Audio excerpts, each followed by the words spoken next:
Like, did you understand the extent of what was happening? And so when I sing that song, sometimes I ask myself, did I know? Did I fully understand what was going on in that situation? And I'm not sure that we can answer that. We believe that the answer is yes, but I don't think this is just my personal opinion. In all my days of living, all my life experience, all my education, I don't feel we really can comprehend naturally what he's done for us. And we take the English language and we take philosophy and sociology and all these different things and theology, and we really try our hardest to grasp and to put our minds around the fullness of God. And even in that, we only get a minute understanding of what's really happening, which makes me love him more. Because I tell people all the time, I don't want to serve a God that I can understand. I just don't. I can understand people. I don't want to serve a God I can understand, because if I can fit him into my mind fully, what type of God is he? Right? I mean, we're really talking. And that's one of the things that keep me chasing. Not chasing as if you can't be caught, but chasing as in I want to know as much about him as I can, because every time I think I know something, I'm like, wait. There's more. And you realize that you can't grasp your mind around it, which is beautiful to me. And for some people, they leave the faith because they say it makes no sense. But I love him because he makes no sense. Even to come into the world in the form of humanity through a virgin makes no natural sense whatsoever. And so that's one thing I love about God. Second thing, kind of in a joking manner, you know me, the one thing, we all have stressors and we do different things when we're stressed. So I have to stop the stress eating. Because when I'm stressed, I like to eat fried chicken. But the problem is when I'm not stressed, I like to eat fried chicken. But I'm finding a healthy balance. About 3 days ago, I started taking my healthy one a day mid vitamins.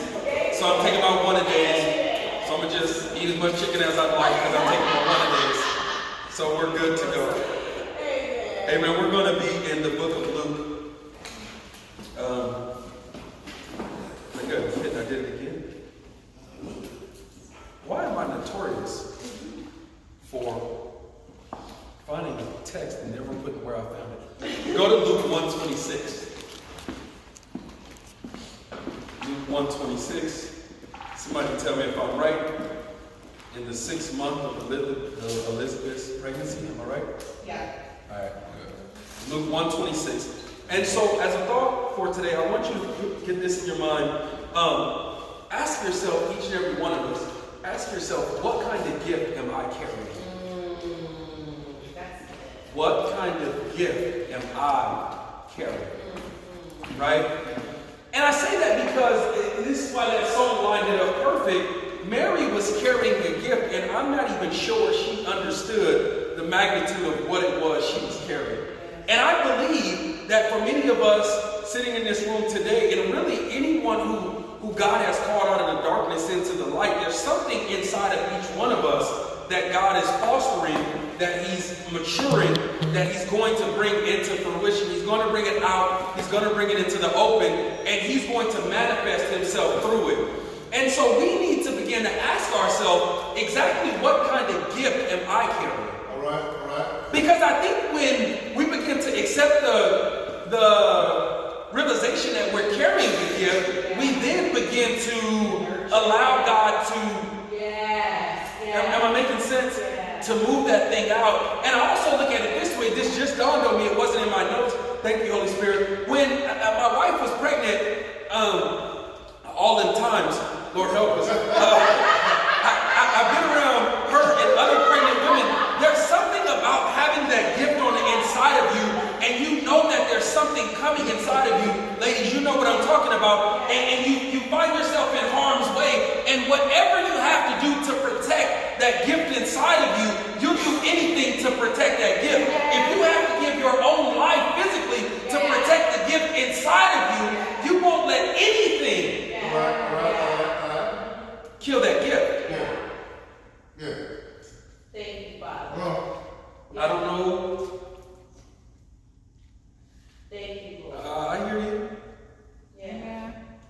some of us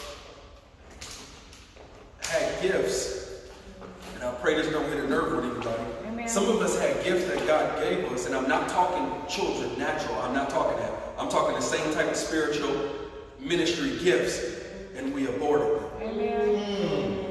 My God. Come on.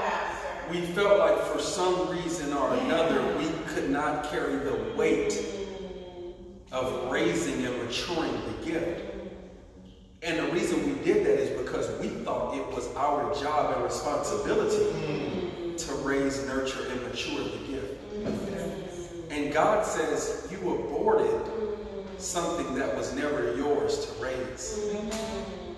He says, I ask you to foster the gift. My God. Because the gift belongs to me. That's right. Mercy, Jesus. Mercy. That's nowhere in here, but obviously he's saying something. And so even as we go through this, we have to ask ourselves, what type of gifts have we aborted? The beautiful thing about God is even when a gift is aborted, he can give us a fresh one. Let's get into our text. What kind of gift do you carry? Luke 1:26 reads, in the 6th month of Elizabeth's pregnancy, God sent the angel Gabriel to Nazareth, a town in Galilee, to a virgin pledged to be married to a man named Joseph, a descendant of David. This virgin's name was Mary. The first thing that jumped out to me in this text is that Mary was minding her own business. I believe the Bible is real specific when it teaches us. It didn't say Mary was in prayer. It didn't say Mary was at church. It didn't say she was on her way to a prayer meeting. It just said the angel appeared to her. Mary was minding her own business when the angel came to her. And this is what I want us to glean from that. This is the first thing I want you to realize. Serving God does not go unrecognized by the one that matters, and that's God. Follow me. Serving God doesn't go unrecognized by the one that matters, and that's God. I say that because sometimes in our humanness, we feel that we're not recognized by people. And I can't tell you how many times in my short time on this earth, we've not been recognized by people, and it caused us to leave God.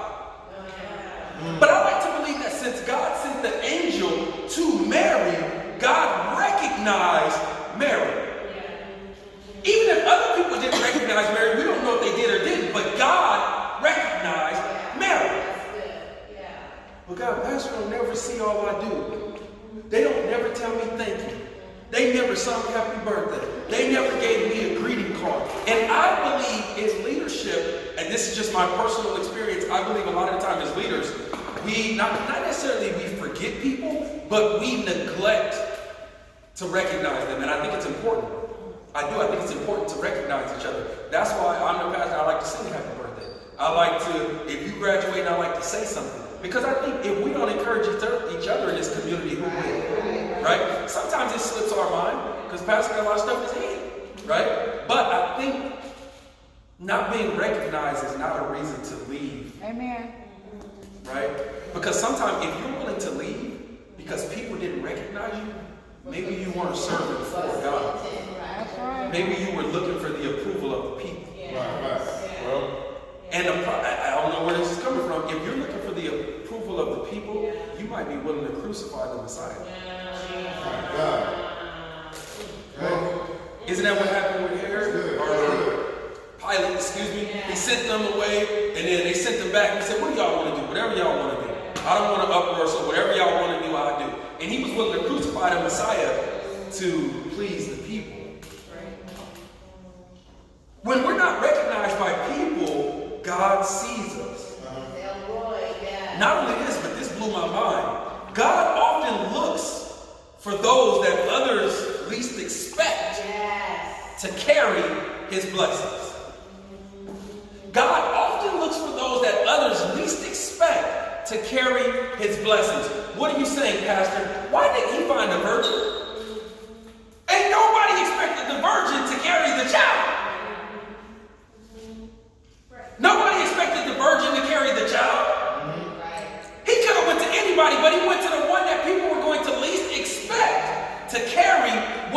wanted carried. He went to the ones that people least expected to nurture what he wanted nurtured. I'm not good enough. I'm not smart enough. I don't have that level of education. I can't articulate enough. And countless times we see through the Word of God, he would use a Moses. I can't speak. I've seen Aaron with you. He would use a Samson. I'm addicted to women. That's okay. I would use you anyway. Right? He would use a Joseph. Always dreaming, always with his hand in the cloud. Had a little bit of arrogance to him. I'm going to use you anyway. God always uses the ones that people least expect.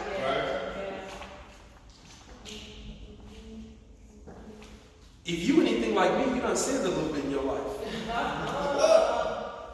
If you anything like me, you done had a kid out of wedlock. You ain't always been a follower of the law. Amen. Amen. Right? Amen. You done done a couple things in your day. Right. You done been here, you done been there, and people knew about it. And so when God comes and says, I want to use you, if you anything like me, you said there got to be a bunch of other people that's going to qualify. There's got to be a couple of them. And when he begins to manifest himself in you, and people come and they try to praise you, if you're anything like me, you will laugh at them in their face, not disrespectfully, and they say, why are you laughing? You say, because if you only knew. I don't get any of this credit. I don't deserve it. I think he went to Mary because Mary had a humble heart. I think he went to Mary because Mary knew she wasn't worthy. God don't want to use worthy people. He ain't looking for you if you, I deserve to be used. I deserve to be ordained. I deserve to go do you. Because in my Bible, I realize that God exalts the humble and resists the proud. Yes. What are we pregnant with right now? What does God have inside of us? Right? 28. The angel went to her and said, greetings, you who are highly favored, the Lord is with you. There is nothing like confirmation to righteous living. I'm just saying, it's nothing like godly confirmation to righteous living. It's interesting that the angel come and he let her know you're honored by God. You see, she didn't get her approval from the people. She got her approval from God. Says you're honored by him. You doing something right. Maybe we're looking for our approval from the wrong person. Amen. Maybe in that prayer time that Sister Kenya just talked about, God will whisper to us and let us know. Maybe he's sending somebody out, the person that we least expect at the gas station, at the convenience store, I don't know, doing prison and jail ministry. And that's the person that's going to tell you, you know what? I see God all through you. And they don't want nothing. They don't have no agenda. They don't want nothing. Spirit of the Lord just put something on their heart and they just said it. But we think we're looking for our recognition in the wrong place. Right? 29. Mary was greatly troubled at his word and wondered what kind of greeting this might be. This is just me. If you've ever experienced this, then maybe you can attest. Sometimes an authentic move of God will leave us confused. An authentic move of God will leave us confused. Mary was spoken to by the angel. And we know that Mary was right because it said that God honored her, right? So she's living right. And when the angel spoke to her, she was confused. She says she was guilty, troubled at his words, and wondered what kind of greeting this might be. What is going on here? An authentic move of God will leave us confused because God does not move in our reasoning. And that's why I say an authentic move of God. Because an authentic move of God is not going to be something you and I understand. When God moves in his moving power, we can't understand it. And we sit there and we try to rationalize it. I didn't have enough money. My credit was good enough. Let me see. I failed that class. Yeah.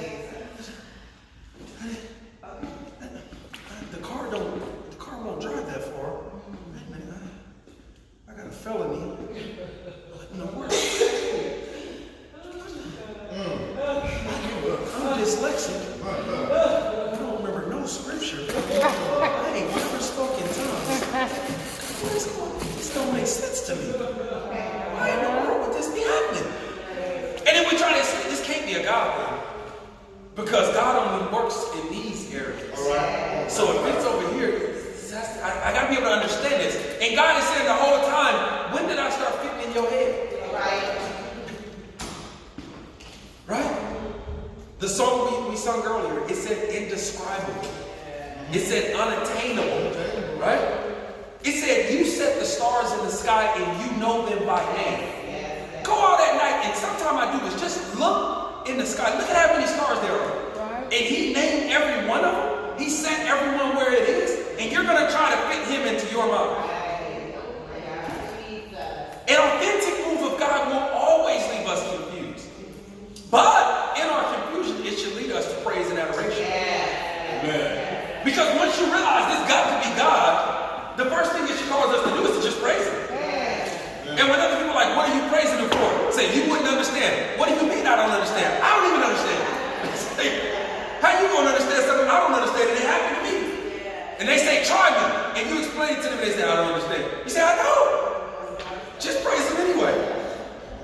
Right? Think about it. I don't want to go down the rabbit trail, but think about it. Why do we praise the way we do? Because our lives are full of unexplained, I'm going to make up a word here, ununderstandable, right? Situations and events. Our lives are full of these. They're full of them. And so we praise and we praise and we praise, and they're like, wait a minute, ain't you tired of praising God already? No! Why? Because he keeps doing something else crazy. He keeps doing something else crazy. When I think of the goodness of Jesus, right? Not only, my soul cries out, hallelujah. But that's why I believe in the Bible, it talks about us laughing hysterically. When you think about how good God really is, it should bring a smile to your face. Amen. It should bring a hysterical laugh. Like, what are you talking about? You wouldn't even understand. Like, it ain't even worth trying to explain. Like, this, he's just crazy. Am I right? I could imagine Mary probably had a smile on her face when the angel was, she probably just was like, okay, whatever. It says, but the angel said to her, do not be afraid, Mary. Do not be afraid. Mary, you have found favor with God. You will conceive and give birth to a son. And you are to call him Jesus. What is your reaction? What is your reaction when God says he is about to birth something great? What is your reaction when God says he's about to birth something great in you? Now, Mary was afraid.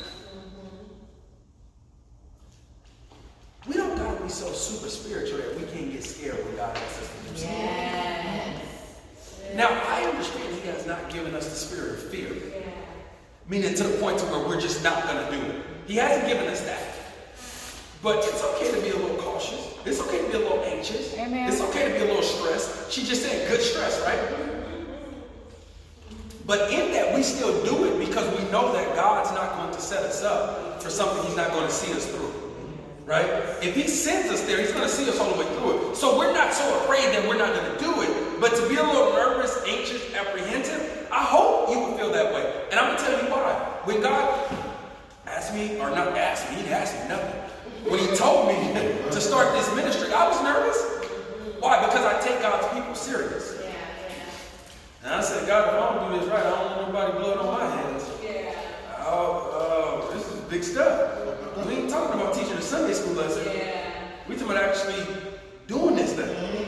So yeah, there should be, when he puts that thing in you, it should be a little bit of hesitation, a little nervousness, right? But it should be a good one. And then, so what is your reaction when God says he's about to birth something great through you? Though we cannot birth Jesus, right? That's already happened. Though we cannot birth Jesus, he does, however, currently reside in us, which gives us the ability to produce life-changing things. Right? You can't birth Jesus. I can't birth Jesus, especially us, but y'all can't birth Jesus. That's happened. That ship has sailed. But he does reside in us. And because he resides in us, he gives us the ability to produce life-changing things. Right? Each one of us has something on the inside of us that the world needs. Amen. That's why I love community. Right? That's why I love the Acts experience, and the more I study it, I think they did it right. Because they recognized that each one of them had something that the church could benefit from. They each had something that the community could benefit from. And they were willing to give it. And so a lot of us have ministries and gifts inside of us that people can benefit from, that people can grow from, and we don't say anything. We let it sit there. Right. Because of our own thing. Right? So, you have something life-changing in you that God wants to bring out. A couple more verses. 32. He will be great and will be called the Son of the Most High. The Lord God will give him the throne of his father David, and he will reign over Jacob's descendants forever. And his kingdom will never end. I want you to take from those few verses this. Rest assured, God will keep his promises. Amen. Thank you, Lord. God will keep his promises. Now follow me. You say, well, what was his promise? Pastor, what was his promise? Well, for one, when Brazon read our opening scripture, it was Isaiah 7:14. The prophet Isaiah said the virgin was going to conceive a son, right? Said he's going to come forth and his name shall be called Emmanuel. And we know that that means God with us. You have to go way back to Genesis, right? Way back to Genesis when God promised Abraham, right? He says, I will make you a great nation. I'll make your name great. I'll make your descendants so many that you can't even count them, right? And if you look at this, if you go all the way back to Old Testament scripture and you look at I won't even call it a struggle, you look at the relationship between God and Israel. What would happen was Israel would sin, God would punish them, they would say sorry, and he would forgive them. And they would sin, and God would punish them, they would say sorry, he would forgive them. And this happened over and over. And when you look at your different prophets, they would come and say, ain't y'all tired? Ain't y'all tired? And when you look at your Samson, or even before your prophets, you look at your judges, they came and say, look, if y'all don't get it right, God is tired. This is what he gonna do. And they would say, we gonna do it our own way. And he would whoop them, and they would say sorry. And it would happen over and over and over. And that's how you get your whole Old Testament. Israel messing up, Israel being spanked, Israel saying sorry, and God saying, I forgive you. It happened through the whole Old Testament. Until you had the 400 silent years, where God said, I'm tired of it. I'm done. I've got nothing to say to you. But they're just like God. He forgave. He said, I love you still. He said, so I'm going to send my only son. I'm going to send myself in the form of humanity to help you get it right. Right? And so this is happening right here. And God is fulfilling his promise. And I love the way that the angel is telling her. He says, he'll be great. He'll be the Son of the Most High. And the Lord will give him the throne of his father David. Right? And the Lord will give him, and what does that mean? It means he's going to be the king of God's people. Right? It says, and he will reign over Jacob's descendants forever. This all goes back to Abraham. Jacob can't have no descendants without Abraham having some descendants. And so God is fulfilling his promise. Rest assured that God will keep his promise. God promised some of us something when we were 8, 9, 10 years old. And we know it. We know what he said when we were 8, 9, 10 years old. But because life happened, and because we lived a little bit, we think that God ain't going to do that thing no more. That's not true. That's not true. Yes. I'm not sure. Did they all have to go through a lot before they did something from? Most of them did have to go through a lot. But let me help you here. They didn't necessarily have to go through a lot. A lot of them chose to go through a lot because they were disobedient. Right? Think about Samson, for example. He didn't have to go through all that. He chose to. He didn't want to listen. Now, one person that did go through a lot and didn't even really, he didn't bring it on himself. Right? When you look at Joseph, right? He didn't really do nothing except be accused and ridiculed and lied on and drink the dream that God gave him. But yes, some of them did have to go through a lot, right? Now, 34. How will this be? Mary asked the angel, since I am a virgin. I repeat myself again. God is looking to do supernatural, unexplainable things in our life. Mary said, how can I get pregnant when I'm a virgin? How's this going to happen? But Mary was trying to understand God in her own logic. Right. The gift that you're pregnant with, the gift that's inside of me, the gift that's inside of you, it don't make sense.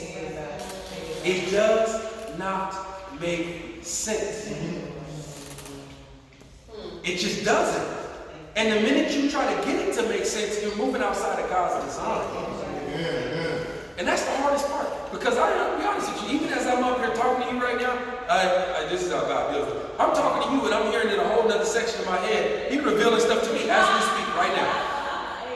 He's saying, yeah, you preaching it, but do you believe it? He said, what have I told you to do since then that you ain't done? And I'm going off an inventory list. As I'm speaking to you, I'm having two conversations right now. I know I sound crazy, but I'm dealing with God. I'm not dealing with myself. So it's things that I even to this day need to get done because it's out of obedience to God. And let me help you by saying this, and I'm going to move forward. Just because we do good things don't mean that they're God things. Right? Well, God, I'm going to volunteer this time. I'm going to go volunteer over here. I'm going to get involved in this group. I'm going to get involved in that. And God is saying that's good and that's honorable. But that ain't got nothing to do with what I told you to do with faith. And you say, like she said, my schedule is overloaded and I'm overworked. And you say, well, God, you said you would give me rest for my soul. And he said, well, you doing all that other stuff on your own. I'm going to give you rest in what I authorized you to do. You want to add stuff to the list, that's on you. And God says, I'm not going to stop you from adding that stuff because you're a gifted person. And sometimes we get messed up in our head and we think because I have the ability to do means that God called me to do. No. I can't tell you how many times I'm overworked and overloaded for stuff God ain't never called me to do. And my dumb self knew he didn't call me to do it when I said yeah. But because I know my nature, I wind up committing to stuff, and if I tell somebody I want to do it, then I like to walk it through. Because I just think that's the honorable thing. And God says, okay, I'm going to see you through it, but you're going to be stressed and you're going to be overworked. And you ain't going to give up, because that's your fault. Right? So we do need to take these inventories, and we need to pray before we say yes. Like she said, it all got to do with stress. God, what am I supposed to be doing? I can't tell you how many teams I coach. And I keep saying, no, I'm done. And the parents, they give me, you're such a good coach. The kids love you so much. You're just so patient with them. And I said, okay, I'll do it. And I said, Lord, I'm going to help these kids get closer to you. And he said, I don't know how. I ain't told you to do that. Halfway through the season, I'm frustrated. Go sit down somewhere. But it's me I'm mad at because I wasn't being obedient. Right? Tell me. All right, 35. 35, the angel answered, the Holy Spirit will come on you, and the power of the Most High will overshadow you. So the Holy One to be born will be called the Son of God. Even Elizabeth, your relative, is going to have a child in her old age. And she, who was said to be unable to conceive, is in her 6th month. For no word from God will ever fail. For no word from God will ever fail. If it failed, it wasn't a word from God. Woo! That'll preach all by itself. If it failed, it was not a word from God. But God, you lied. No, he didn't. He didn't speak. Right? What they say is some bad grits you had. You thought I felt it on the inside. You should have cooked it a little longer because that wasn't God. You felt something else. The best part about expecting the blessing of God is that God is looking to bless your other family members also. Yeah. Mary over here having a conversation with the angel. He said, your cousin pregnant over there. She wasn't even supposed to have one. And if you don't know that, Elizabeth, that's John the Baptist's mother. But John the Baptist had to be there because he had to baptize Jesus. You see how God is just doing stuff over here? And the call worked.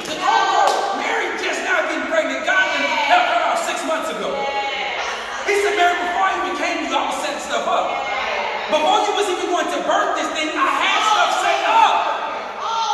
God, I'm scared to go forth in ministry. He said, I set it up already. I was setting up your ministry 6 months before I came to you. What are you scared of?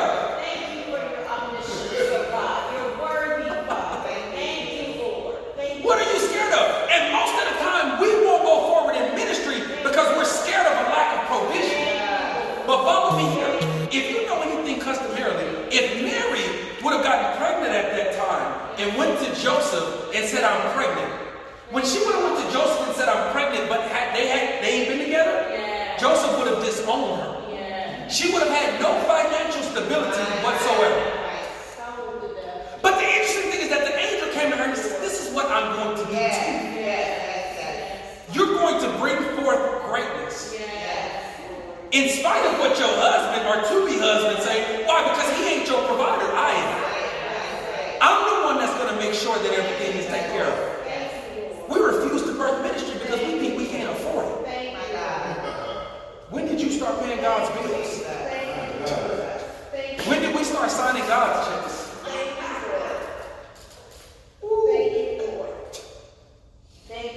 Am I right about it? God says, do what I told you to do. You worried about stuff that ain't got no business. It ain't got nothing to do with you. I was working before you even knew. I was all up in that. Before I even came to you, I set it up. I set up your next job. Leave that one like I told you to. I set up your next house. Put in your 30-day notice. I set it up already. What are you waiting for?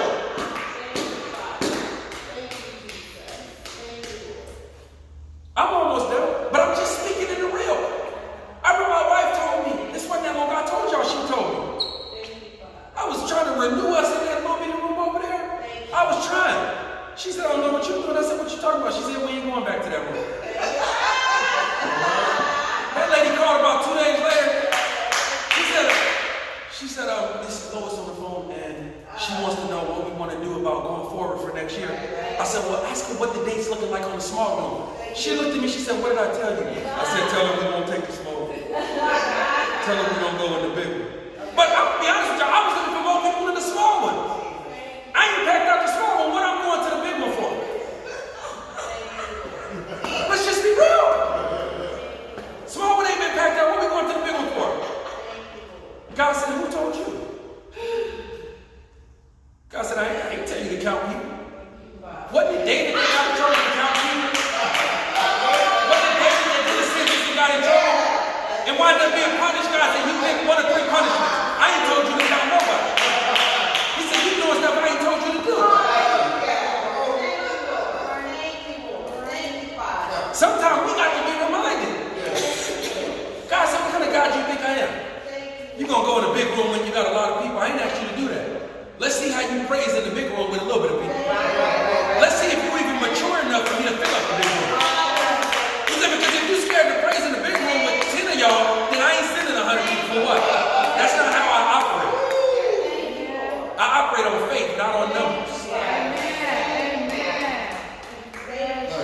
Yeah. God don't operate on numbers. He operates in his own mind. Provide for your what? For himself. Last verse. 38. I am the Lord's servant, Mary answered. May your word be fulfilled. Then the angel left her. Submission to God should always lead to acceptance and obedience. Submission to God should always lead to acceptance and obedience. Through Mary's fear, through her confusion, through her uncertainty, at the end of the day, she said, I am the Lord's servant. Do whatever you want to do. And I think when we get to that point, we say, Lord, I'm confused, I'm scared, I'm uncertain, but whatever you want to do, you do. When that happens, his voice. The major stress leaves, but the good stress comes. And that good stress is just saying, how's the bills going to get paid? I don't know, but I'm trusting him. How we going to do this? I ain't 100% sure, but I know God told me to do this. If I don't know nothing else, I know he told me to do this. And as long as I'm doing this, I'm going to be good. It may not always look good. It may not always feel good. But that's the maturing process. Ladies, you understand me more than anybody. Pregnancy can be ugly sometimes. That morning sickness, that vomiting, those swollen feet, that back pain, having to pee all the times, the baby bouncing on my bladder. And then you got to go in that room and you got to push that baby out. And it get ugly, it get bloody, it get sweaty, it get hot. You be bothered, you get hungry, don't nobody touch me. It is an ugly situation. And then all of a sudden, when you see that little beautiful bundle of blessing, you forget all about it and you're willing to do it all over again. You forget about the you forget about all of it. But the interesting thing is when somebody asks you, you can walk them through every step, including the pain. And when they say, would you do it again? In a heartbeat. Ministry is the same way. Community is the same way. It's going to be ugly. It's going to be stressful. It's going to cause some bleeding. It's going to cause some sweating. Sometimes you're going to be hungry. Sometimes you're going to argue. Sometimes you're going to want to give up. But when you finally sit back and see what the Lord has done, you'll say, look what God did. Amen. And it's good. Perfect. You do it all over again. Because God doesn't just birth one. He births enough to sustain. Father, we thank you. Thank you, Lord. Amen. God, we thank you, God, Thank you. for a prophetic word on this morning, God. Thank you, God, for a tangible word on this morning, God. A word that calls us to action, God. A word that calls us to do something, God. A word that calls us to write the vision and make it plain, God. That all may see, God. Nurture this word. Mature this word. Grow this word. So that in years to come, we can say way back when we heard you speak. God, we honor you, we love you, and we thank you. In your son's Jesus' name that we pray.